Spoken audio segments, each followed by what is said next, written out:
اللہ اللہ اللہ اللہ الحمدللہ رب العالمین والصلاة والسلام علی سید الانبیاء والمرسلین اما بعد فاعوذ باللہ من الشیطان الرجیم بسم اللہ الرحمن الرحیم۔ حضرات محترم، آج ہم آپ کے سامنے حضور نبی کریم صلی اللہ علیہ وآلہ وسلم کی نورانیت اور بشریت کے حوالے سے ایک تعارض کی تطبیق قائم کریں گے۔ چنانچہ حدیث پاک میں ہے، حضرت جابر رضی اللہ تعالی عنہ نے بارگاہ مصطفیٰ میں عرض کی کہ یا رسول اللہ صلی اللہ علیہ وسلم، اللہ رب العزت نے تمام مخلوقات میں سب سے پہلے کس کو تخلیق کیا؟ تو سرکار دو عالم صلی اللہ علیہ وآلہ وسلم نے فرمایا کہ اے جابر، اللہ تعالیٰ نے تمام مخلوقات سے پہلے تیرے نبی کے نور کو اپنے نور سے پیدا کیا۔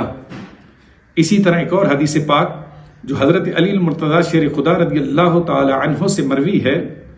کہ نبی کریم صلی اللہ علیہ وآلہ وسلم نے ارشاد فرمایا کہ اللہ رب العزت نے حضرت آدم کی تخلیق سے 14,000 سال پہلے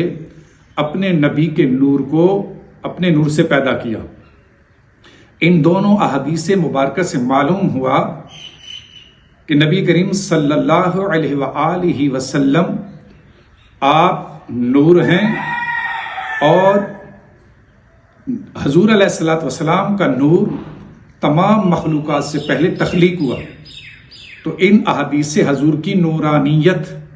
واضح اور ثابت ہو گئی، جبکہ اس کے برعکس آیت کریمہ کے اندر اللہ رب العزت ارشاد فرماتا ہے قل انما انا بشر مثلکم، اے نبی آپ فرماؤ کہ میں تمہاری مثل بشر ہوں۔ اب اس آیت مقدسہ کے اندر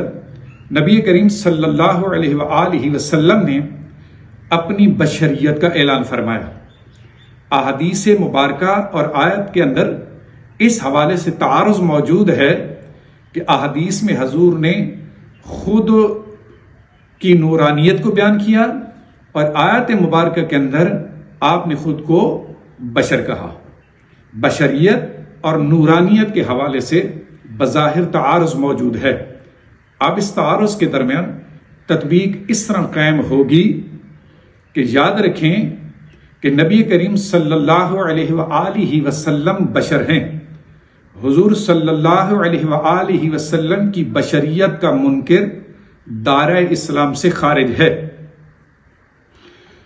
اور جن احادیث مقدسہ کے اندر نبی کریم صلی اللہ علیہ وآلہ وسلم نے خود کو نور کہا، تو یاد رکھیں ان احادیث اور آیت کی روشنی میں اب ہم یوں کہہ سکتے ہیں کہ حضور نبی کریم صلی اللہ علیہ وآلہ وسلم نوری بشر ہیں، یعنی حضور کی حقیقت نور ہے جیسا کہ حدیث سے معلوم ہوا، اور دنیا کے اندر بشری لبادے کے اندر جلوہ افروز ہوئے جیسا کہ آیت کے اندر بیان ہوا۔ خیال رہے کہ نورانیت بشریت کے منافی نہیں ہے، کیونکہ ایسی مثالیں موجود ہیں کہ فرشتے جو کہ نوری مخلوق ہیں لیکن بشری لبادے میں دنیا کے اندر جلوہ افروز ہوئی، جیسا کہ ہاروت اور ماروت کا قصہ قرآن کے اندر موجود ہے۔ ہاروت و ماروت یہ دونوں نوری مخلوق ہیں لیکن دنیا میں بشر کی صورت میں جلوہ افروز ہوئے اور لوگوں کو یہ جادو سکھایا کرتے تھے اور لوگوں کے اندر یہ رہن سہن کیا کرتے تھے۔